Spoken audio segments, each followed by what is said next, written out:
Soy Fernando Díaz Villanueva, hoy es 15 de noviembre de 2022 y esto es La Contracrónica.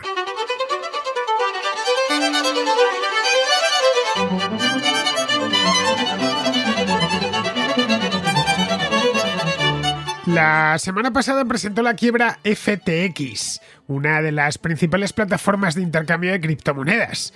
FTX, de quien ya hemos hablado aquí en La Contracrónica hace no mucho, hace solo unos meses, a finales de agosto, era la joya de la corona de Sam Bankman-Fried, uno de los más reputados criptogurús de todo el mundo.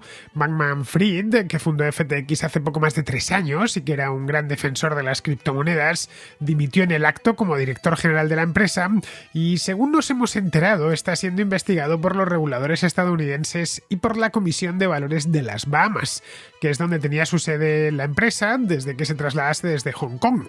Hace no mucho, hace poco más de un año, en septiembre de 2021 exactamente. Bankman-Fried está también liquidando Alameda Research, la empresa matriz que dio origen a FTX. El derrumbe comenzó hace no mucho, hace 2 semanas, el 2 de noviembre, cuando CoinDesk, una web especializada en noticias relacionadas con las criptos, publicó un artículo en el que se desgranaba y analizaba el balance de Alameda. A partir de ahí no hubo más que tirar de la cuerda. Se supo que FTX había prestado 10.000 millones de dólares de los 16.000 millones de criptoactivos que los clientes habían confiado a Alameda. Con ese dinero, FTX se dedicó a hacer apuestas extremadamente arriesgadas que hicieron saltar todo por los aires. Tan pronto como se supo esto, el FTT, un token emitido por FTX, se vino abajo. Fue entonces cuando entró en juego Binance, la mayor plataforma mundial de intercambio de criptomonedas, anunciando que liquidaría sus existencias de FTT, y eso ya terminó de hundir a FTX. Binance se ofreció entonces a comprar a su competidor, pero se echó para atrás poco después cuando analizó las cuentas de la empresa. Bankman-Fried recurrió entonces a los inversores que habían comprado acciones en FTX para rogarles, mejor dicho, que rescatasen la empresa, pero no había nadie al otro lado del teléfono.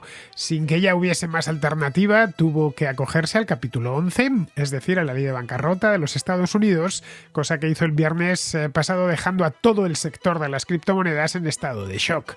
Se presentan ahora muchas incógnitas sobre lo que pudo haber pasado en los últimos días en torno a FTX. Entre tanto, la cotización de las principales criptomonedas se ha derrumbado. Bitcoin se pagaba ayer a $16.000, que esto es un 75% menos que hace un año, cuando la reina de las criptos cotizaba a unos $65.000. Ethereum, por su parte, se pagaba ayer a $1.200. Hace un año se acercaba a los 5.000, es decir, la pérdida ha sido parecida, más o menos un 75%. En resumen, la crisis en la que entraron las criptomonedas hace unos meses, en torno al mes de marzo, se acentúa y son muchos los que no dan un centavo por ellas. La subida de los tipos de interés por parte de los bancos centrales y la pérdida de confianza de los inversores han dejado a este mercado colgando de un alambre. Queda por resolver, eso sí, qué pasó concretamente con FTX. Algo que traerá cola porque Bankman-Fried era algo más que un apóstol de las criptomonedas. Era un tipo muy bien conectado políticamente y que tenía un perfil público muy acusado, gracias a las campañas que realizaba patrocinando grandes eventos deportivos. Ahora empezarán unos y otros a repartirse las culpas, pero el agujero que han dejado seguirá ahí y ese va a ser mucho más difícil de tapar.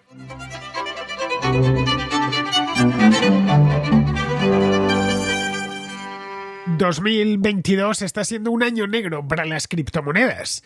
Este mercado, jovencísimo por lo demás, se encuentra en plena resaca de 2 años mágicos, el año 2020 y el año 2021. Han sido años maravillosos para los que han invertido en criptomonedas y han sabido recuperar el dinero a tiempo.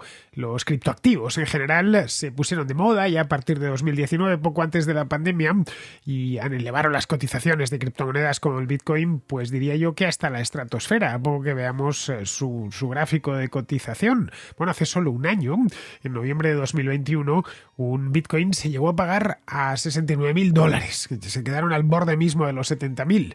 2 años antes, si nos vamos por ejemplo a noviembre de 2019, tengo la gráfica de cotización de Bitcoin aquí, pues en noviembre de 2019, justo antes de que empezase la pandemia, lo estaba haciendo a $8.000, es decir, todavía hoy, a pesar de todo, sigue cotizando al doble de lo que lo hacía en noviembre de 2019, hace 3 años. Bien, eso sí, está cayendo a plomo desde hace un montón de meses. El criptouniverso atraviesa la mayor crisis de su cortísima historia. Los dólares de los compradores ya no llegan con la misma facilidad que llegaban después de las caídas muy acusadas de los meses de marzo, mayo y junio.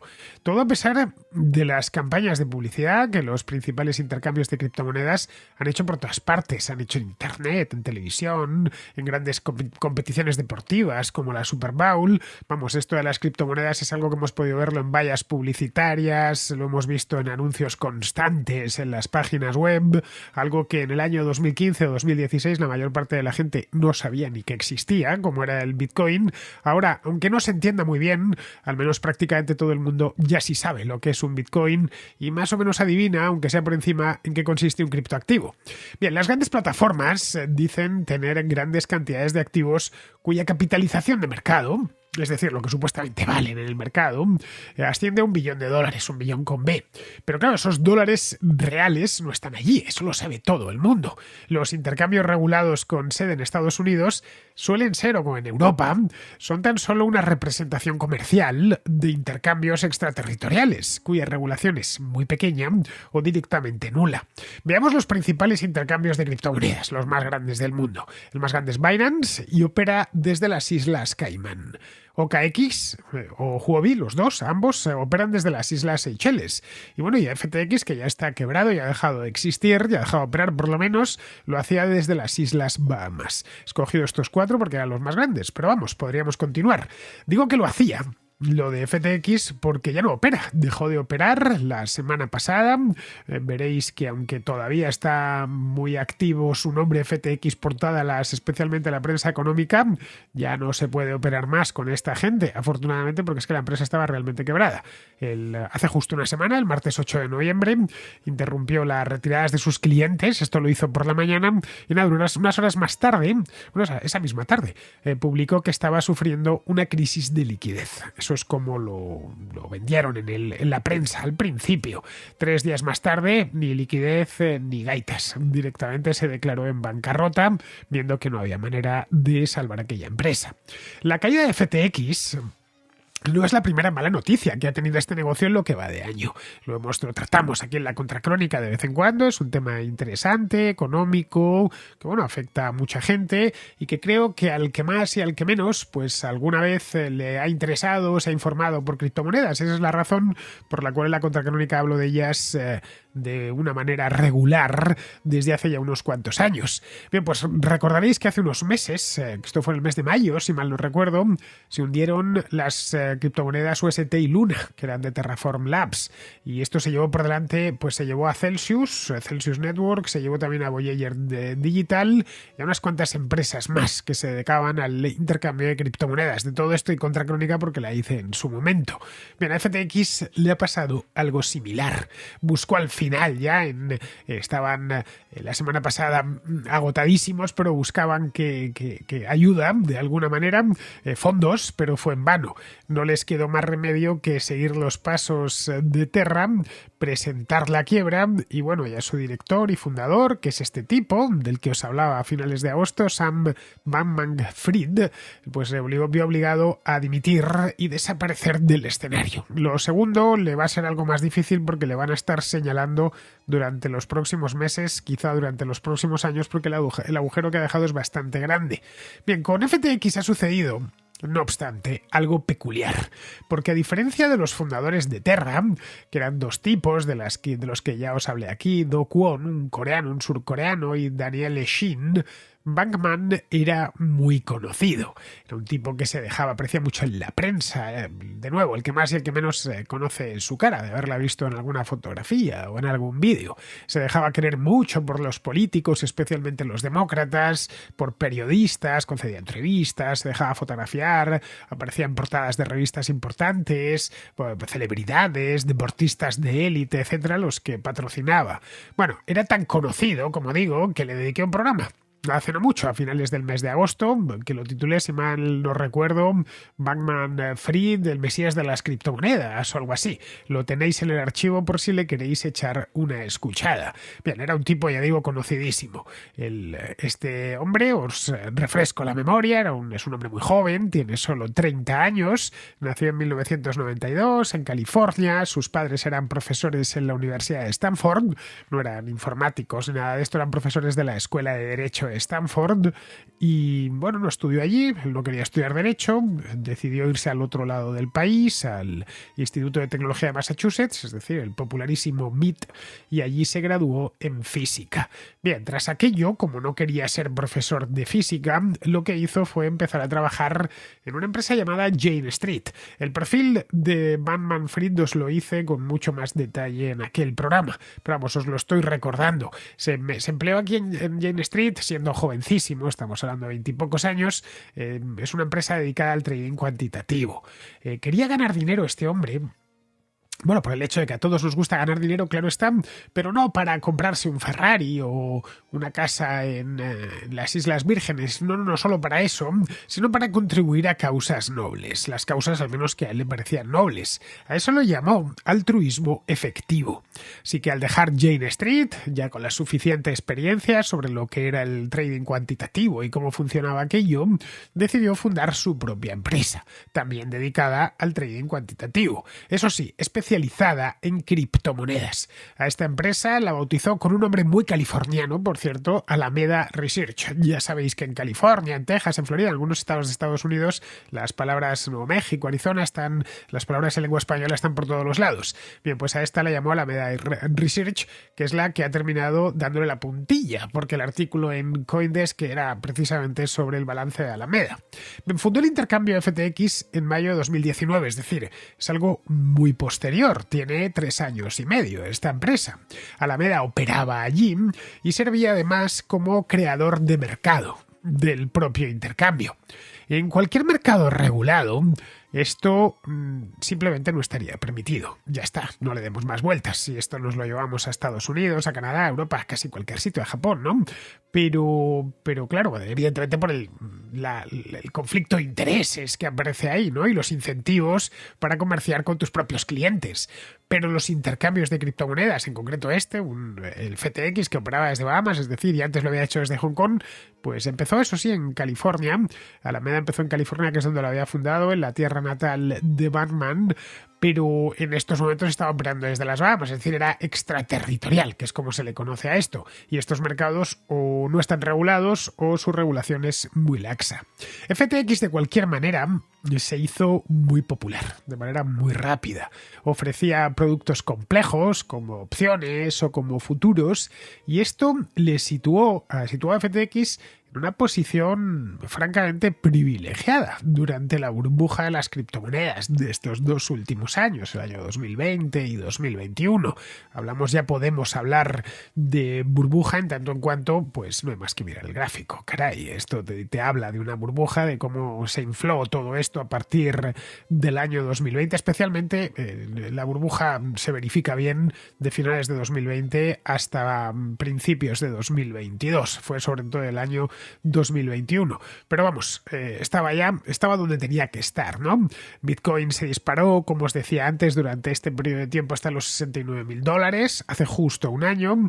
El volumen de compra-venta de este tipo de activos creció muchísimo y bueno, pudimos ver gente común y corriente en todo el mundo, no solo en Estados Unidos, metiéndose en este mercado. Vamos, ¿quién no ha hablado alguna vez con amigos desde hace como mínimo un par de años sobre criptomonedas y sobre si merece la pena invertir ahí y gastarse algo de dinero? En Estados Unidos, de cualquier manera, FTX operaba con una filial local llamada FTX US, que fue creada algo más tarde, en el mes de mayo de 2020.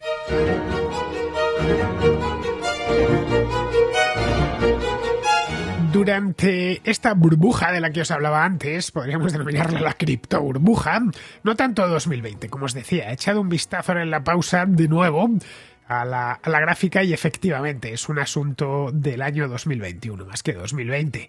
En 2020, bueno, entró caro ya el Bitcoin, lo tengo aquí.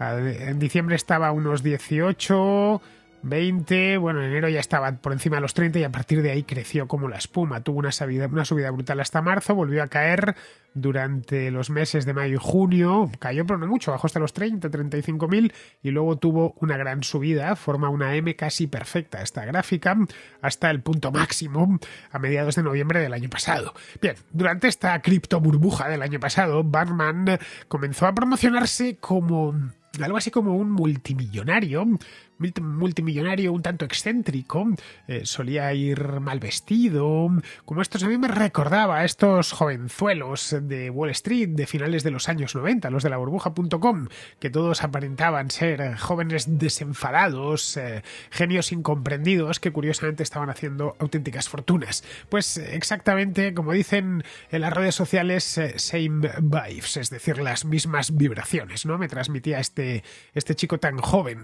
era un tipo que transmitía muchas inquietudes sociales, la idea de que él era un pensador con grandes ideas, con algo de mística casi religiosa por aquello del altruismo. Como os decía, posaba para portadas de cabeceras internacionales de primera fila, como Fortune o Forbes, por ejemplo. Iba siempre en pantalones cortos, iba con camiseta. Lo de los pantalones cortos hablaba muy bien a su favor y más viviendo en las Bahamas. Si yo viviese allí también iría todo el día en pantalones cortos, iba con camiseta, con zapatillas deportivas, dormía en la oficina, en una especie de saco o de hamaca que tenía allí junto a las pantallas. En fin, algunos inversores de capital riesgo, como Sequoia Capital, picaron incluso el anzuelo y metieron dinero en FTX, bastante dinero, por cierto. Luego, aparte de eso, de esa imagen que trataba, esa persona pública que trataba de mostrar ante los medios todos los posibles, da igual que fuese la televisión, la radio, internet, absolutamente todo. Aparte de eso, se dejaba ver bastante a menudo con celebridades, con famosos, con gente de la política. De hecho, anunció a FTX en la Super Bowl de este año, un anuncio que no sé cuánto le costó, pero debió de costarle una fortuna, porque en Estados Unidos la publicidad de la Super Bowl es la más cara de todo el año. Lo ha sido siempre y supongo que lo seguirá siendo porque ese campeonato, ese partido concretamente, es el más visto del país en todo el año y bueno, hay auténtica fascinación por la Super Bowl dentro de Estados Unidos. Bien, después aparte de eso compró una participación, creo que fue el 7% en Robinhood, que es este corredor de bolsa tan famoso, lo recordaréis por lo de GameStop. Gastó un dineral en patrocinios deportivos. Bueno, el estadio de los Miami Heat, que es el equipo de béisbol local de Miami, pasó a llamarse, esto fue en mayo de 2021, hace poco de nuevo, en plena burbuja, hace año y medio, pasó a llamarse FTX Arena. Esto fue cuando American Airlines dejó de patrocinar al equipo y al propio estadio. El estadio de Miami de los Miami Heat se llamaba así, se llamaba American Airlines Arena, hasta pues que se debieron cansar los de la aerolínea, lo dejaron y es cuando entró FTX. Luego ponía publicidad de la liga de béisbol, también un equipo de Fórmula 1, el Mercedes AMG Petronas, en fin, que estaba pues donde tenía que estar para aparecer en la televisión ese logotipo. FTX además se presentaba ante los medios económicos como el Financial Times, como el Wall Street Journal, los periódicos del mundo, como una institución financiera sólida, muy bien gestionada, dirigida por personas sensatas. Luego la realidad era muy distinta. La realidad era que operaba offshore, al margen de cualquier regulación, y que no daba cuentas de nada ante nadie. Bankman-Fried también se vendía como un filántropo y quiso poner su granito de arena en política, a favor de los demócratas, eso sí, no de los republicanos. En esto llamaba también la atención, hay cierta...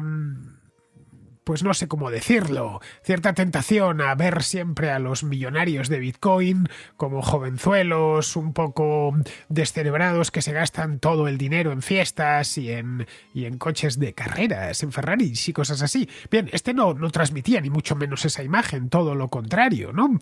El hombre procuraba hacer ver que estaba interesado en el bien común, en la política y estas cosas. En las últimas elecciones, las de medio término, que todavía no he comentado en la contracrónica porque es que todavía no han terminado el escrutinio y llevamos ya pues más de una semana, pues para estas elecciones donó $40 millones al Partido Demócrata. A distintos candidatos del Partido Demócrata que se presentaban a estas elecciones.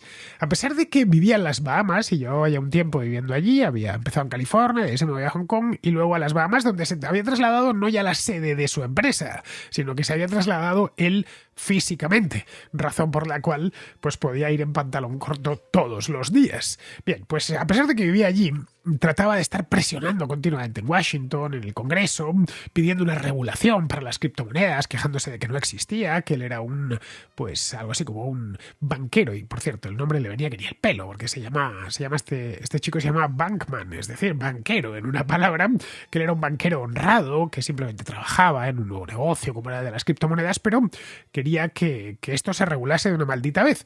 Pero luego no se aplicaba el cuento. Vamos, que se llevó la empresa a Nassau, a las Bahamas, no se la llevó a Florida o a cualquier otro estado de los Estados Unidos. Pero claro, eso de pedir regulaciones en un mercado que no diré que sea opaco, pero es que es difícil de entender, como es el de los criptoactivos, pues hacía que cayese bien Bankman-Fried y luego sus preferencias políticas a los periodistas, por supuesto también a muchos políticos, que le veían como un millonario del mundillo cripto, pero un tipo original y con buenas intenciones. La continua promoción mediática de Bankman-Fried sirvió para distraer la atención de lo que estaba pasando dentro de su propia empresa, dentro de FTX, bueno, de sus dos empresas y de Alameda. A veces, eso sí, se filtraban algunos avisos. Por ejemplo, cuando entró en la lista de multimillonarios de Forbes, pusieron una nota en Forbes advirtiendo de que la mayor parte de su riqueza estaba ligada a la propiedad de aproximadamente la mitad de FTX y una parte de sus tokens, es decir, de FTT. FTT, ya digo, es el token era, mejor dicho, hay que ponerlo ya en pretérito imperfecto. Era el token de FTX que podía negociarse, eso sí, en otros intercambios. Lo que ha hecho caer a FTX, de hecho, fue que el pasado día 2 se publicó un artículo, como os decía al principio, en CoinDesk. Los que seáis aficionados a esto conoceréis bien esa web, en el que mostraba y analizaba un balance de Alameda Research. Ahí podía verse que un tercio de los activos de la empresa estaban denominados en FTT. No sé, algo así como, para que lo entendamos todos, como si una parte de los activos de Iberia, a título contable estoy hablando, estuviesen denominados en Avios, que son esos puntos de fidelización que te dan cuando reservas un vuelo con la tarjeta Iberia Plus. Vamos, yo tengo unos cuantos, muchos menos de los que me gustaría tener, porque a partir de cierto número de puntos, bueno, pues te regalan un vuelo y vamos, que te sale gratis, que lo haces con estos Avios, con estos puntos. Otras líneas aéreas, pues en lugar de puntos lo que tienen son millas. Bien, pues pongamos por caso que en Iberia, y quien dice Iberia dice cualquier compañía que tenga un programa de fidelización, metiesen los puntos de fidelización dentro del balance. Bien, esto evidentemente sería un escándalo mayúsculo y la empresa probablemente tendría que quebrar, que es lo que ha pasado con FTX. Aparte de eso, también había utilizado ese montón de FTT como garantía para préstamos. Bankman-Fried siempre sostuvo que Alameda y FTX eran empresas separadas y que no tienen nada que ver. Bueno, él llegó incluso a dimitir para que se viese que estaban conectadas de aquella manera, pero que ni siquiera él presidía las dos. Pero vamos, todo el mundo sabía que eran lo mismo.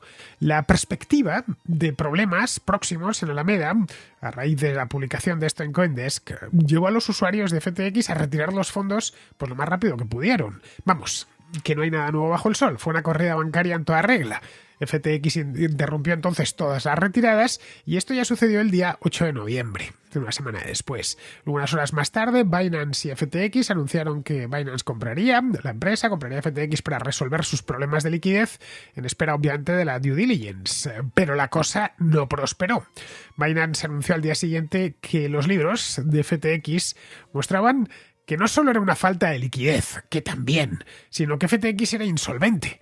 El pasivo de Alameda incluía préstamos de FTX. Luego, más tarde, se supo que FTX había prestado más de 10.000 millones de dólares de clientes a Alameda, tomando FTTs como colaterales. Vamos, esto vino a dejar claro que tanto FTX como Alameda eran esencialmente caparazones vacíos, y lo habían sido durante meses. Incluso cuando Bankman-Fried se presentaba ante el Congreso de Estados Unidos como un empresario criptomodélico y preocupado por la regulación, estaba haciendo esto por detrás.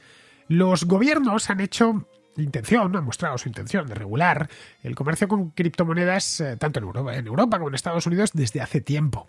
El problema para la regulación es que la industria de las criptomonedas es imposible de regular cuando la negociación se lleva a cabo en lugares como las Bahamas, como Caimán o como las Islas Seychelles. La grandeza y la miseria de los intercambios de criptomonedas está ahí mismo.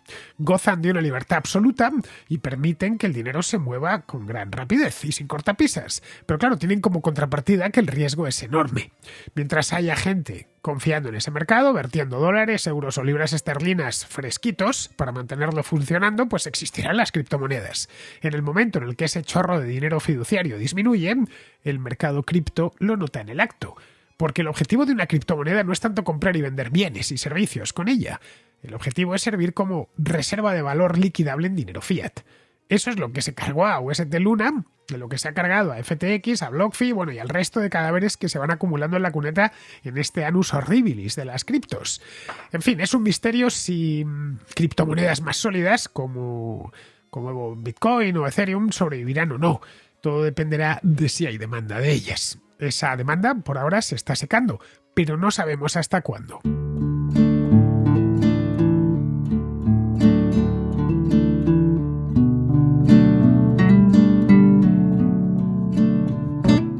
En Carrefour han tenido una idea que, sinceramente os lo digo, me parece muy innovadora. Se llama Mi Abono Carrefour Plus. Se trata de una suscripción de 5,99 euros al mes que te permitirá ahorrar el 15% de todos los productos frescos que compréis en Carrefour. Para que nos entendamos, con Mi Abono Carrefour Plus tendréis una rebaja del 15% en pescado, en carne, en fruta, en verduras, en charcutería, en panadería, en platos preparados, en sushi y en un largo etcétera al pasar por caja. Si habéis hecho la compra por internet, os devuelven el 15% en vuestro cheque ahorro.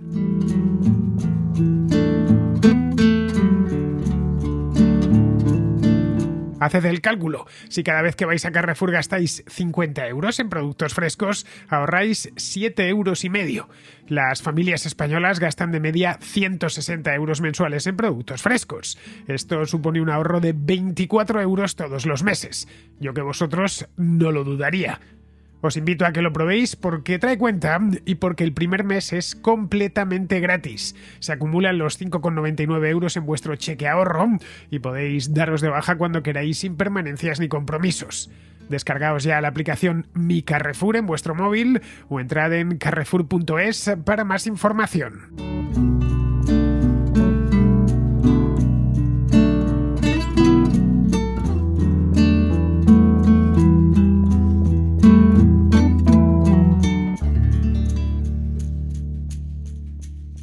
Vamos con la contrarréplica. Empezamos con David, que vuelve con el tema este de Luis Tosar, del que hablábamos la semana pasada. Para los que no lo sepáis, Luis Tosar se ha significado poniéndose a favor de los médicos y sanitarios que se han declarado en huelga en Madrid hace unos días.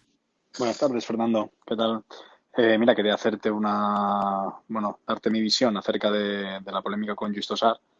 Quizás porque me encuentro en una situación parecida a la de él y no entiendo muy bien dónde está la falta de coherencia. Es decir, yo también soy usuario de la sanidad privada, porque en estas circunstancias actuales, pues oye, mira, me lo puedo permitir y tanto mis hijas como mi mujer como yo tenemos sanidad privada, pero bueno, por un lado no dejo de ser usuario también de la sanidad pública, que yo creo que es lo que le pasa a la mayoría de la gente, que combina ambos sistemas.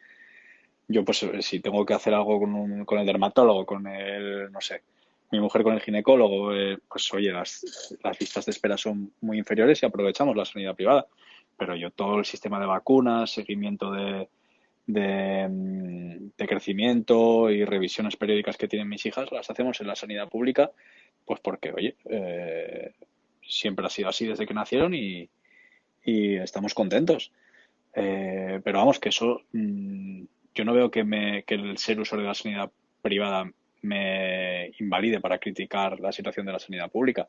Yo ya no vivo en Madrid, pero hasta el año pasado he vivido durante 15 años en Madrid y yo sí he notado una reducción de los servicios, quizás muy, muy acelerado con el tema de la pandemia, pero sí he visto una reducción de los servicios de la sanidad pública. Y en cierta forma, el no ser usuario de un sistema no te impide criticarlos y aparte, además, independientemente de que Luis Tosar sea usuario de la sanidad privada, oye, sus impuestos también cubren para la sanidad pública, ¿no? Entonces, con su dinero también tendrá derecho a criticar la gestión del que se está haciendo del mismo.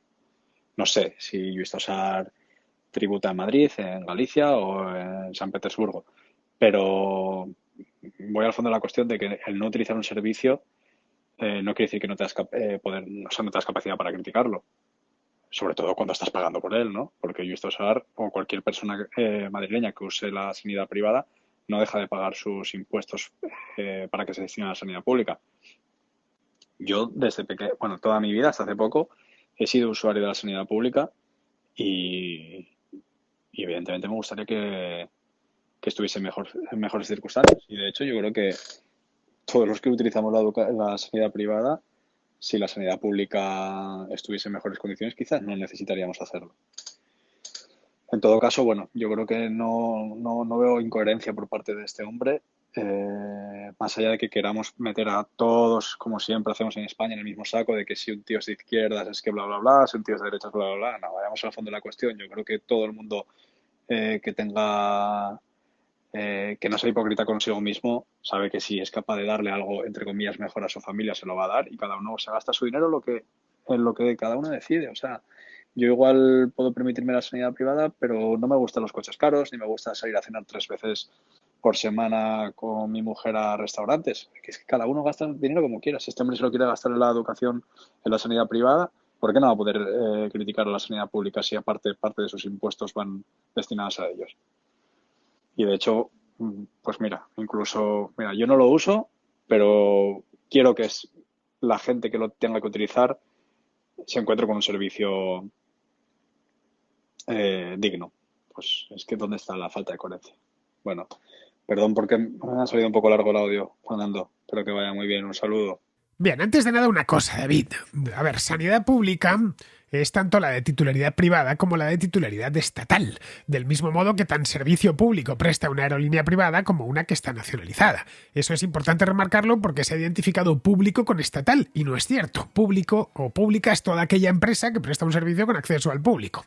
En cuanto a lo que comentas de Luis Tosar, la diferencia entre Luis Tosar y tú es que él es un actor famoso y tú eres un particular que no se dedica a predicar y a dar lecciones a los demás. Vives tu vida a tu manera honradamente y no vas dando lecciones. No es el caso de Luis Tosar, que se ha metido de hocicoz en una campaña de simple agitación política, que es eso y no otra cosa lo que se ha organizado en Madrid en los últimos días.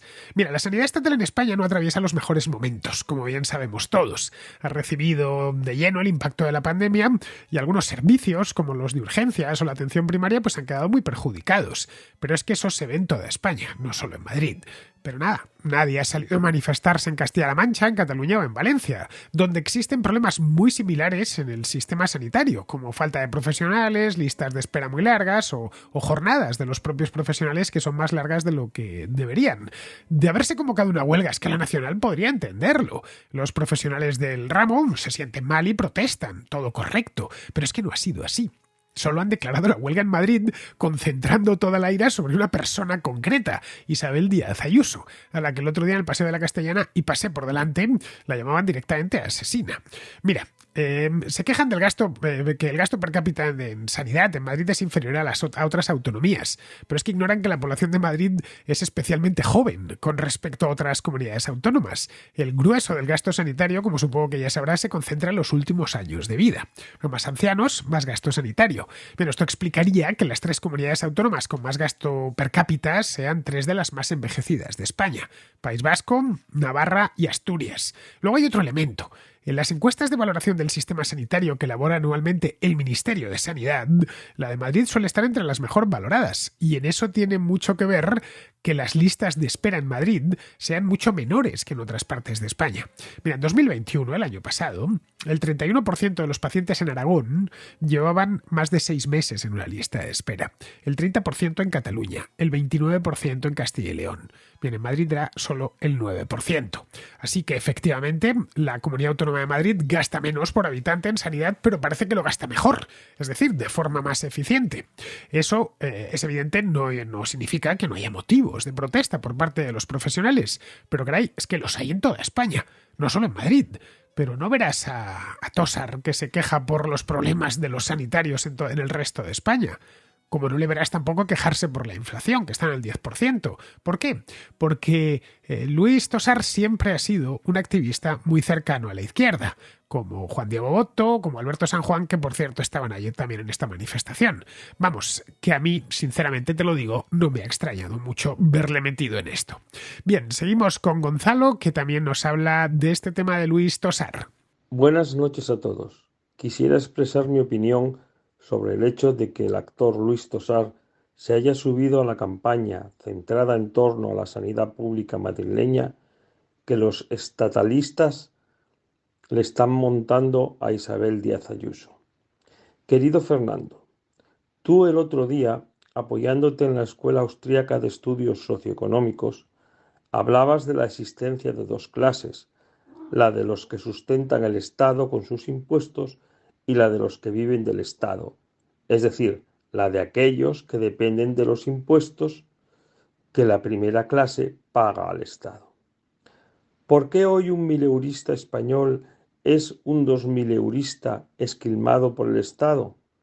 Porque en España son pocos los que se preguntan qué pueden hacer por su país y muchos los que se preguntan qué puede hacer el Estado español por ellos. Esta tendencia es clara en el gremio titiritero español. Yo me pregunto por qué a Luis Tosar, si él acude a la sanidad privada, quiere que frían a impuestos a los trabajadores españoles. Llego a dos respuestas interrelacionadas. En primer lugar, cuantos más impuestos paguen los trabajadores, más subvenciones les tocarán a los titiriteros. En segundo, si no crujieran a los trabajadores a impuestos, más trabajadores podrían ir a la sanidad privada y esta ya no sería un rasgo de distinción.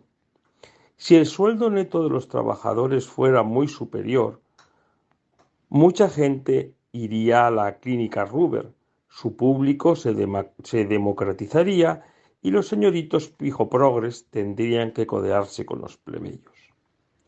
Querido Fernando, muchas gracias por el foro transatlántico que has creado y gracias por dar salida a mi opinión en él. Hasta luego y saludos a todos los contraescuchas. Bueno, Gonzalo, sinceramente no creo que Luis Tosar hile tan fino. Creo que es algo mucho más sencillo de entender. Es actor, y en España los actores y los artistas en general viven en buena medida del presupuesto y de subvenciones varias. Bueno, eso y que consideran que decirse de izquierdas, que no significa que lo sean realmente y mucho menos que prediquen en su vida privada con ello, pero que al menos decirse de izquierdas es algo que consideran atractivo, creen que es algo moderno y solidario que les pone en el lado bueno de la historia. Que no es nada nuevo, que es que llevan así un siglo en España y en el resto de países occidentales. Tratan de estar bien con el poder y de sentirse bien ellos mismos. No les pidas mucho más, no les pidas más teorías. Bien, seguimos con Iván, que nos trae lo del sello del Partido Comunista que ha lanzado Correos. Mi duda surge de hace mucho tiempo. Tengo una pregunta en la cabeza y más a raíz ahora con la salida del sello con la bandera con el símbolo comunista, sabiendo que bajo el comunismo se han matado alrededor entre 100 y 120 millones de muertos y, por ejemplo, muchísimos menos bajo la esvástica. ¿Por qué hoy en día se puede ondear y mostrar sin ningún pudor la bandera comunista, pero sin embargo la esvástica está tan demonizada? Solo eso. Pues muchísimas gracias. Un saludo. Tu pregunta, Iván, es fácil de responder, muy fácil, y me la han hecho muchas veces. Bueno, pues casi cada vez que me entrevistan. A ver, el comunismo y toda su simbología no tienen el mismo estigma social, que el estigma negativo, que el nazismo, que el fascismo y su simbología, porque al primero, es decir, al comunismo, siempre se le juzga por sus intenciones, mientras que a los segundos, a los fascistas o a los nazis, se les juzga por sus hechos. Ya está, tan simple como eso. A mí me parece muy bien que el nazismo o el fascismo tengan un estigma social negativo, porque son ideologías infames cuyos hechos conocemos bien. Pero me gustaría también que el comunismo lo tuviese. porque los hechos hablan por sí mismos. En fin, tan solo es eso, y como las intenciones de los comunistas, en función desde donde se miren, son buenas, pues nada, se evita a propósito juzgar sus resultados en la práctica. Bien, vamos a terminar ya, vamos con Pizarro, que nos habla de la toma de Jersón y cómo va la guerra en Ucrania. Rusia ha invadido Ucrania 2 veces y los Estados Unidos y la Unión Europea están usando a los ucranianos como ejército vicario para no guerrear abiertamente con Rusia. La guerra diplomática y la vicaria de los muertos la está perdiendo Rusia. La económico-energética está siendo un todos perdemos. La escalada nuclear está en el terreno de las bravatas y el resultado final sigue siendo incierto. Jersón es otra humillación militar rusa que acorrala más a Vladimiro y limita sus opciones. El invierno puede traer estabilidad en el frente y penurias a las poblaciones atrapadas por las decisiones políticas tomadas. Si finalmente toca blanquear a Vladimiro para cerrar la hemorragia del bienestar, se nos quedará cara de héroes amorales. Pero eso se dilucidará más adelante. Un cordial saludo de Pizarro. Y hasta aquí, queridos amigos, llega la contra de hoy, martes 15 de noviembre. Mañana será miércoles 16 y estaré de vuelta. Hasta mañana, amigos.